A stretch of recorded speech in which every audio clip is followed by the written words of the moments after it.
What's up, YouTube? Welcome back to Wrenching Wrecked. Don't know why that decided to just turn on, but Evo Sporty is on pause. We got this kind of laid out. Here's the fender, here's the issue. The 90 to 93 has a kickdown on the strut rail, so it's kind of sloped, which puts you that far off, which means when we get the new fender, in theory, I'm hoping it actually drops that fender to hug that tire a little bit better. We'll see. We got the sissy bar all together with new hardware and brackets. That will not work on here. It fits the struts, but it does not clear the fender with it sitting up like this. Not that big of a deal for me. Just ordered a new fender. It's just kind of a time waste because it was all together, just not proper. So again, these are what I had on here. Paper thin little chrome covers, all exploded from where the bolts and the resistance or vibrations were from the turn signals or the shock mounts and things like that. So those were not the right parts, not the right fender. It's just jammed on. Never really looked at it. And it's been running and riding like that for about a year and a half or so. And then we got the front disassembled here. I just got to drop the headlight and pop the risers out. We got 6-inch risers down there. I got 2 sets of riser options here. Just don't know what I'm doing for bars. And then we are going to tweak this and kick this up. But it's early on a Sunday. I got a buddy of mine, one of my old moped buddies, is coming by the shop to grab a frame for some house art. And he's going to give me a hand on some of the moped stuff. But speaking of, I just finished up the exhaust. You guys were right, now that I think about it. Sometimes you just get so involved in your head and you make stupid mistakes, which I think I did. So we're gonna have to readdress that exhaust mount. Thank you guys for calling me out on that, because I would have proceeded and been very disappointed when I realized that I did use a shock mount, which is a movable part. Very dumb, very stupid on my part, but published out there for the world to see. I've always said I have no idea what I'm doing. Anyways, we'll mess around with that. I don't know how much of that's going to get filmed just because it's next to the compressor and kind of a pain in the butt at the shop to film. So what I do want to do is open up some of the rest of the clutch stuff for the covers.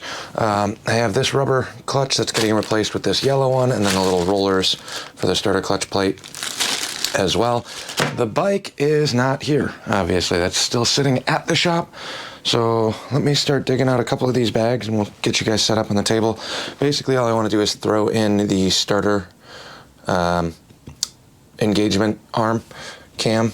So this comes through the top, drops in, rides on this, which presses on that pin for your starter clutch.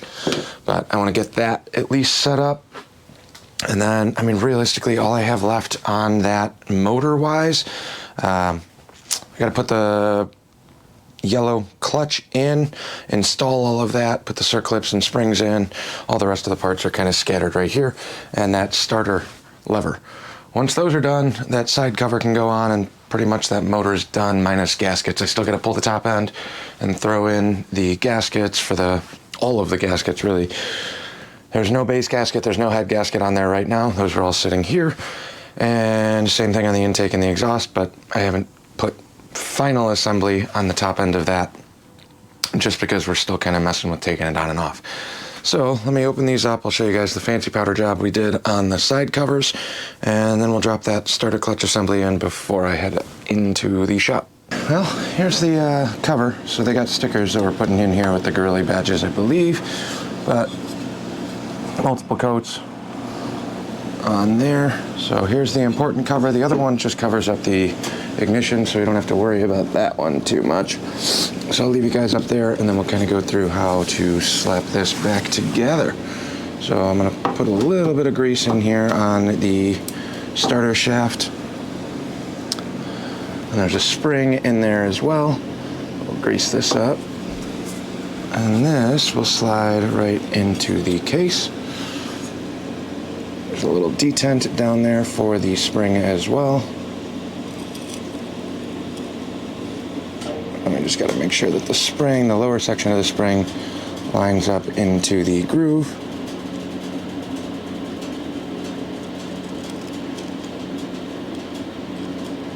Like so. Now, we got the bottom one fully seated. If you look here, there's another little detent in the washer. So there's a notch right here in the washer. I don't know how, let me pull this back out. So the spring's seated in the perch there, and then on the washer itself, you got a tiny little hole and a tiny little hole in there as well. So this is going to drop right in and line up onto the spring, hopefully. I have to put a little bit of pressure on here to get that back in. Start with the washer first, like that. Now our washer is free. We'll press that through so that your spring sticks up a little bit, but spring loaded on the starter engagement mechanism, like that. Then everything else is going to come together on the bottom side. So you got your little starter clutch finger, if you will, which is grooved like so. That'll kind of keep it resting on the case. And then a snap ring, which I didn't grab any snap ring tools yet.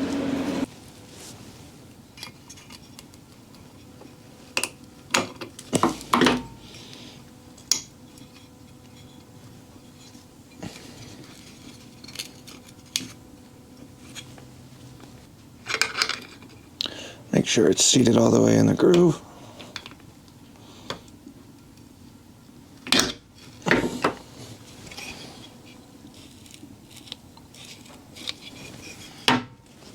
Try and rotate this over just a tiny bit more.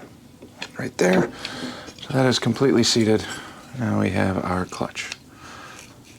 Would have also been really nice to clean this up a little bit too, but oh well. It is what it is. And the clutch will come in and grab, and so basically when you pull the starter clutch lever, this pushes on that finger for the cam, which will push onto the outer pin of the pressure plate. So in the bike, this will go into the clutch basket, this will ride there, and push engages that.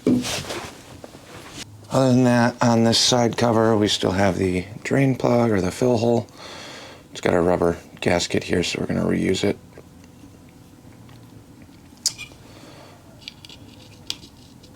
And this will just go in here,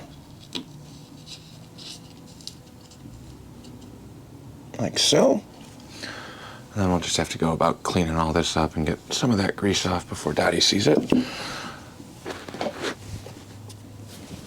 But that there should be our difficult cover. Now, that just means when we get back up to the shop after I mess around with the exhaust that I messed up again, we can start playing around with putting the clutches together. This is what's going to come off. I guess we can set that one up too. Just set up the pressure plate while we're at it, huh? Would make sense. Get it drop in ready for when we come back to it. Rollers are going to have to stay until I get the bike back, but here's our clutch. Here's the fancy one from Stevenson Speed Shop. Here's the original. So we'll set the pressure plate back up into the new clutch. It's still nice and oily, which helps. It's got a little groover on the outside. So that is our clutch assembly, which will drop like that. What else can I do? Snap ring will go on at the end. This is what goes on the inside of these little teeth. And then the little finger rollers go on the actual clutch hub itself. So this stuff can sit and wait. Cover and gasket can go on later today, I think. So I'll head up to the shop. I don't know if I'm going to film anything up there, but I'll update you if anything comes up. I ended up bringing the camera to the shop, so here's kind of the new plan. Totally had a brain fart. This is run up. I kept forgetting that this little cover is basically just to cover the gap here, and then there's a long bracket underneath this. You can see it on the other side, but that is where the shock mounts. So if I run this, this is 100% going to move. We don't want that. So thank you guys for commenting on that and calling me out on my stupidity, lapse of judgment. But I got this tacked in now, so I just took a piece of flat bar stock. This lower hanger rail underneath the swing arm is the stock exhaust mount bracket, and we're just gonna loop it. So I got it tacked in both places. Now we're ready to pull this off, and then once we get the pipe off, I went to the back side over here, reached through, sharpied the holes, so we'll drill the holes out and finish weld this off of the bike, then put it back up, and fingers crossed it fits for the last time. Again, this is a ton of work in terms of trying to just make it fit with parts that I have. I don't know if this is the right pipe for the bike. I don't know if it's gonna make enough power. I don't know where the power band's gonna be until we try it. So this is at least enough to get us running and going down the road without running a stock pipe. But I do fully anticipate having to alter this. So even doing this little hanger suspended bracket, though it's not ideal for fabbing up this new bracket, this definitely came in handy because this is exactly where I want it. Cut that down to fit, wedged it in. So we'll burn that in real quick. I'm just MIG welding everything because I don't really care cosmetically on this. If we were doing a full pipe from scratch or something, then it'd be a little bit different. But in this regard, we just got to make it work. And that clutch cover we just put together is what goes on here. So here's all those parts that goes here. But let me get this pipe off. So here is the 2 holes that I got drilled on here. So I'll burn this in first, and then we'll worry about drilling the holes.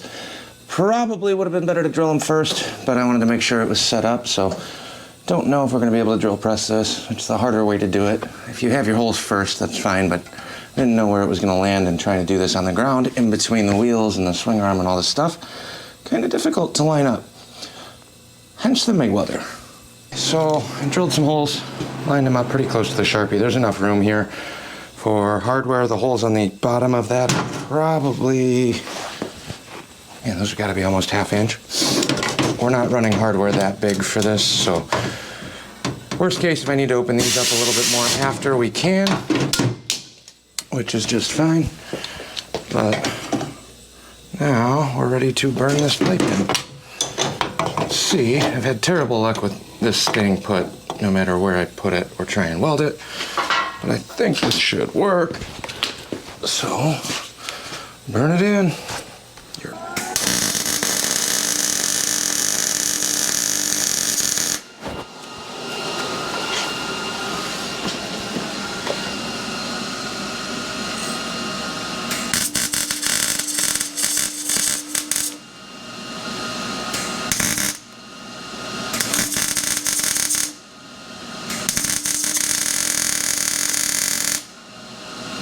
A little bit of a gap on this side, but that should be all right. No issues there. So, in theory, we'll let that cool a little bit and we'll put it back on, and it should bolt up, and then we can hack off this monstrosity of a ugly bracket. It is still smoking, still very hot. Got this one burnt in. I just cut the bracket off. I'm being optimistic at attempt number 3. I can go back in and cut down all these ugly welds too, but for right now that shouldn't be in my way, and I don't want to worry about it. And we can address that when this all gets reblasted for ceramic coat. But right now, let's just make sure this thing fits so we can get it back to the house, finish putting the motor together, and try and get this thing done. Too many things going on. I'm starting to lose track, so let this cool for about 10 minutes-ish, and then hold this up, and fingers crossed everything lines up proper. Was cooling, and then I switched it up again. So I just took some carriage bolts, over-drilled the holes, threw some carriage bolts in there, set all this on there. Now it really better fit, because we are committed, but there is a little bit of flex on that lower bracket, so we'll go from there. Back again when this thing cools off, and hopefully this lines up. Made it back from the shop. Weird package, I don't know what this one is. but it's here. So we got the moped back. I remade the bracket. For those of you that commented on the moped saying that that was to the shock bolt, don't be an idiot. You are 100% correct.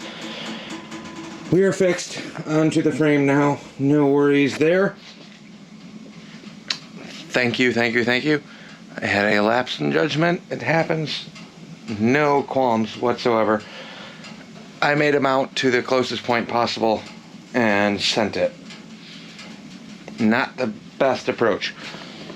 If I took 2 seconds and paused for a minute, it would have been fine. But now we have the motor mount, or exhaust mount rather, looped all the way through here.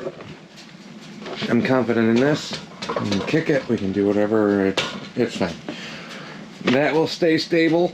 It's not going to be impeded by the shock mount. So that is done.